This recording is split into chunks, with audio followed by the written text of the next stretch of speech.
ഇപ്പം ഈ പഞ്ചായത്ത് തെരഞ്ഞെടുപ്പിൽ പ്രതിഫലിക്കുന്നതാണല്ലോ നിയമസഭ ഭരിക്കുന്നത്. ഇപ്പൊ സാധാരണക്കാരന് ഗുണം കിട്ടാത്ത ഗവൺമെന്റ്, സാധാരണക്കാരന്റെ ഗവൺമെന്റ് LDF പോകുന്ന എല്ലാം ശരിയാക്കി തരും, ഞങ്ങൾക്ക് സാധാരണക്കാരന്റെ ഗവൺമെന്റാന്ന് പറഞ്ഞിട്ട് എന്ത് ചെയ്തു? മത്സ്യത്തൊഴിലാളികൾക്ക് എന്ത് ചെയ്തു? ഞങ്ങളുടെ മേഖലയെ കുറിച്ച് പറയാം. മത്സ്യത്തൊഴിലാളികൾക്ക് എന്ത് ചെയ്തു? അവർ കറക്റ്റായിട്ട് ഇത് കൊടുക്കുന്നില്ല. ക്ഷേമനിധി അടയ്ക്കുന്ന പൈസ പോലും അവർ കൊടുക്കുന്നില്ല. ഈ ഫിഷിംഗ് ബോർഡിനെ പറ്റുന്ന ഏറ്റവും വലിയ ദയനീയാവസ്ഥ ഞങ്ങൾക്ക് അതിദാരിദ്ര്യം തുടച്ചു നിർത്തിയ സർക്കാരൊക്കെയല്ലേ. ഇപ്പൊ ഞങ്ങൾക്കുണ്ടാകുന്ന പ്രശ്നം മത്സ്യബന്ധന മേഖലയിൽ ബോട്ടുകൾക്ക് ഈ സുഗമമായി കടലിൽ പണിയെടുക്കാൻ പറ്റുന്നില്ല. കടലിൽ പോയി പണിയെടുത്ത് 27,500 രൂപ അടയ്ക്കേണ്ടത് പൈസ അടയ്ക്കാൻ ഡേറ്റ് തെറ്റിപ്പോയാൽ പിടിച്ചവരാണ്. ഇപ്പോൾ ഒരു മാസമായില്ല ഒരു ബോട്ടിന് 2 ലക്ഷം രൂപ ഫൈൻ ഉൾപ്പെടെയുള്ള കാര്യങ്ങൾ വലിയ പ്രതിസന്ധിയായിട്ടാണ് ഇവർ പറയുന്നത്. പക്ഷേ ഇതൊക്കെ മത്സ്യമേഖലയിലെ അല്പം കൂടി ബോട്ട് ഉടമകളും ഒപ്പം തന്നെ ഈ ലേലത്തിലൊക്കെ ഏർപ്പെടുന്ന മുതലാളിമാർ എന്ന് പറയാം, അല്ലെങ്കിൽ ലേല മുതലാളിമാരൊക്കെ നേരിടുന്ന പ്രശ്നങ്ങളാണെങ്കിൽ താഴെത്തട്ടിൽ, ഏറ്റവും താഴെത്തട്ടിൽ എന്താണ് പ്രശ്നങ്ങൾ എന്നതുകൂടി നമ്മൾ അറിയണം. വോട്ടൊക്കെ ചെയ്യണ്ടേ? എല്ലാരും ഒക്കെ വന്ന് കണ്ടോ? കണ്ടു. വോട്ട് ചെയ്യണം. ചെയ്യും. തമിഴ്നാട്. ഓക്കെ തമിഴ്നാട്ടിലാണല്ലേ? ഓക്കെ തമിഴ്നാട്ടിലാണ്. ഓക്കെ അമ്മ വോട്ട് ചെയ്യണ്ടേ? സ്ഥാനാർത്ഥികളൊക്കെ വന്ന് കാണാറുണ്ടോ? നിങ്ങളുടെ പ്രശ്നങ്ങളൊക്കെ അവരോട് പറയാറുണ്ടോ? പറഞ്ഞു. അവര് പ്രശ്നമൊന്നും ചോദിക്കത്തില്ല മോളെ. അവര് വന്ന് വോട്ട് ചോദിക്കും, അവരൊക്കെ പോകും. നമ്മുടെ പ്രശ്നം നമുക്കറിയാനൊക്കത്തുള്ളൂ. നമ്മളോട് ചോദിക്കുന്ന കാര്യമാണ് നമ്മൾ പറയേണ്ടിയുള്ളത്. പക്ഷെ അവര് വന്ന് വോട്ട് ചോദിക്കും, അവരങ്ങ് പോകും. ഈ ഒരു കാര്യം പിന്നെ കാണാറില്ല. തദ്ദേശ തെരഞ്ഞെടുപ്പിലാവുമ്പോ പ്രതിനിധികളാവുമ്പോ നിങ്ങൾക്ക് അടുത്തുള്ളവരായിരിക്കും. അടുത്തുള്ളവർ തന്നെയാ മോളെ. അടുത്തുള്ളവരാണെങ്കിൽ നമ്മുടെ സ്ഥിതിഗതികൾ അവരറിയുന്നില്ലല്ലോ.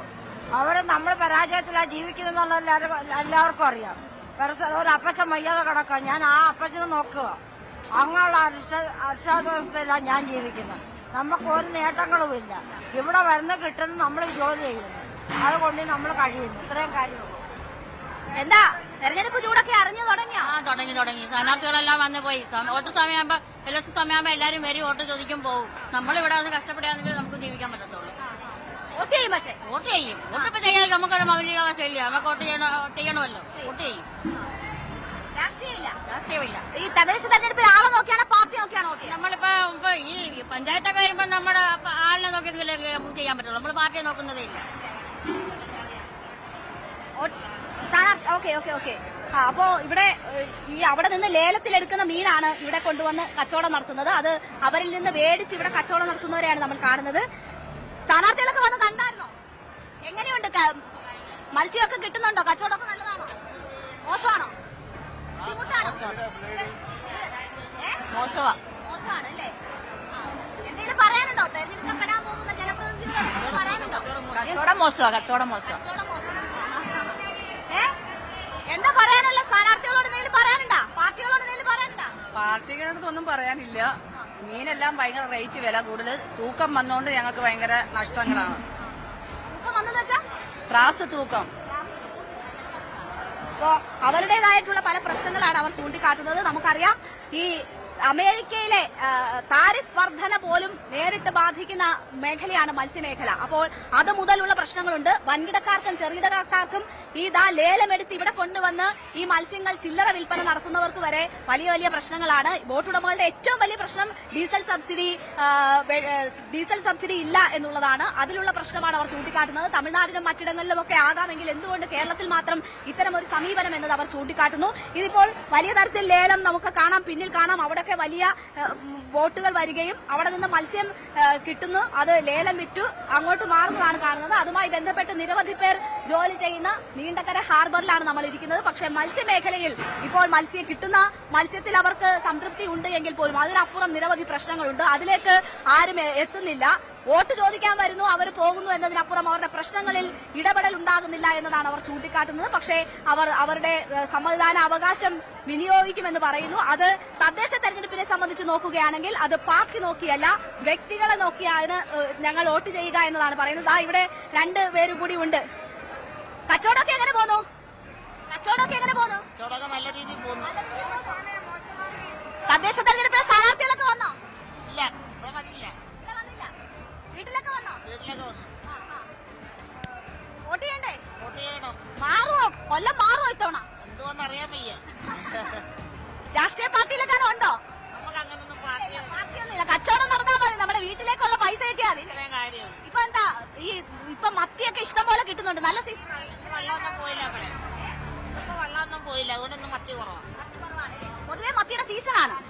പൊതുവെ മത്തിയുടെ സീസണാണ്. ഇന്ന് വള്ളങ്ങൾ പോയിട്ടില്ല, ബോട്ടുകൾ മാത്രമാണ് പോയിട്ട് വന്നിട്ടുള്ളത്. അപ്പൊ അതുകൊണ്ടാണ്, അല്ലെങ്കിൽ ഇതിൽ കൂടുതൽ മത്സ്യം ഉണ്ടാകും, മത്തി ഉണ്ടാകും എന്നതാണ് പറയുന്നത്. അപ്പൊ തദ്ദേശ തെരഞ്ഞെടുപ്പൊക്കെ വരുന്ന സ്ഥാനാർത്ഥികളൊക്കെ നിങ്ങളൊക്കെ കാണാൻ എത്തിയായിരുന്നോ?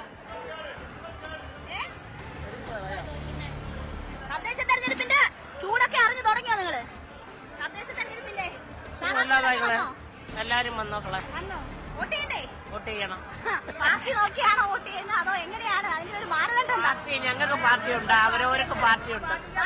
ഞങ്ങളുടെ പാർട്ടി നോക്കിയാൽ ഞങ്ങൾ ചെയ്യട്ടോ. പാർട്ടി പറയോ? ഞങ്ങളോട് പറയോ? ഞാൻ പറയും, അരിവാളി ചിട്ടിയില്ല. എനിക്ക് വോട്ടുണ്ടായിരുന്ന കാലം തൊട്ട് ആ വോട്ടിലാണ് ഞാൻ ചെയ്യുന്നത്. ഇനി ആരും നമ്മളെ ഇവിടെ നിർത്തിയില്ലേലും കുഴപ്പമില്ല. പാർട്ടി ഒരു കാലവും മാറത്തില്ല. ജയിച്ചു പോലോ തോറ്റു പോലോ അതിലേ ഉള്ളു. അപ്പൊ ഇത്തവണയും കൊല്ലം ചുവക്കും.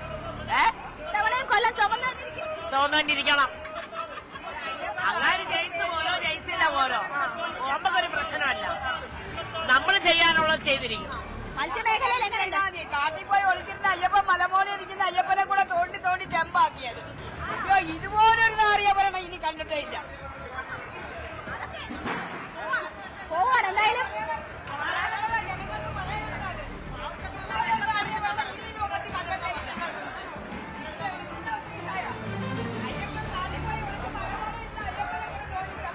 അഭിലാഷേ, അയ്യപ്പന്റെ സ്വർണം കവർന്നതിലുള്ള രോഷമാണ് അവിടെ കാണുന്നത്. അത് ഇവരുടെ യഥാർത്ഥ പ്രശ്നങ്ങൾക്ക് അപ്പുറമുള്ള രോഷമാണ്. അയ്യപ്പന്റെ സ്വർണം കവർന്നവരെ ഞാനിങ്ങനെ രേണുകയുടെ പ്രതികരണങ്ങൾ ശ്രദ്ധിച്ചുകൊണ്ടിരിക്കുന്നു. രാഷ്ട്രീയം പറയുന്നുണ്ട്. ഒപ്പം രേണു തന്നെ സൂചിപ്പിച്ചു നല്ല പിടയ്ക്കണ മീനാണ് എന്ന്. അതിൽ ഈ ചൂരയും ഒക്കെ ആണെന്ന് തോന്നുന്നു. ചെമ്പല്ലി പോലെ മത്തി പോലുള്ള മീനൊക്കെ കാണാൻ സാധിക്കുന്നുണ്ട്. രേണു ഒരിക്കൽ പോലും അതിൻ്റെ ഒരു വില ചോദിക്കുന്നില്ല. അതെന്ത് എന്നാണ് ഞാനിങ്ങനെ ചിന്തിച്ചുകൊണ്ടിരിക്കുന്നത്.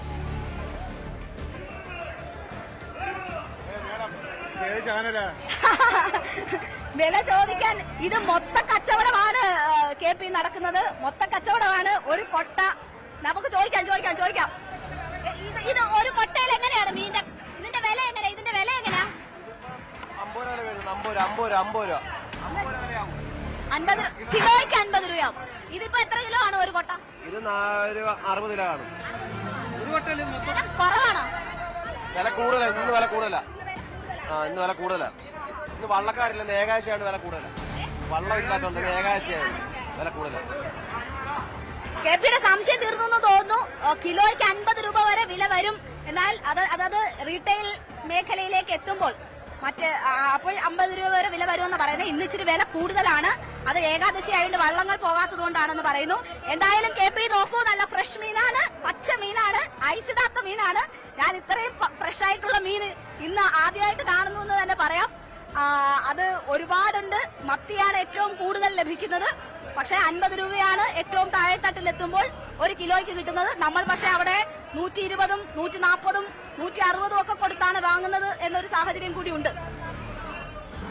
റൈറ്റ്. എന്തായാലും രേണുക അവിടെ വിലക്കുറവുണ്ട് എന്നുള്ളതാണ്. ഇവിടെ തിരുവനന്തപുരത്തെ സ്റ്റുഡിയോയിൽ നിന്നാണ് രേണുക റിപ്പോർട്ടിങ്ങിനായി കൊല്ലത്ത് പോയിട്ടുള്ളത്. തിരിച്ചു വരുമ്പോൾ മീനൊക്കെ വാങ്ങിച്ചുകൊണ്ട് തന്നെ തിരികെ വരും എന്നാണ് ഞങ്ങൾ പ്രതീക്ഷിക്കുന്നത്. നീണ്ടകരയിലെ പ്രേക്ഷകർക്ക് അല്ലെങ്കിൽ നീണ്ടകരയിലെ ജനങ്ങൾക്ക് ഒരുപാട് വോട്ട് വർത്തമാനങ്ങൾ പറയാനുണ്ട് എന്നത് നമ്മൾ കേട്ടുകഴിഞ്ഞിരിക്കുന്നു. അതിൽ കൃത്യമായ രാഷ്ട്രീയം പറയുന്നവരുണ്ട്, അവരുടെ ജീവിത സാഹചര്യത്തെക്കുറിച്ച് പറഞ്ഞവർ ഉണ്ട്. അങ്ങനെ പ്രതിസന്ധികൾ ഉണ്ട് എന്ന് പറയുമ്പോൾ പോലും തങ്ങളുടെ രാഷ്ട്രീയത്തിൽ നിന്ന് പിന്നോട്ട്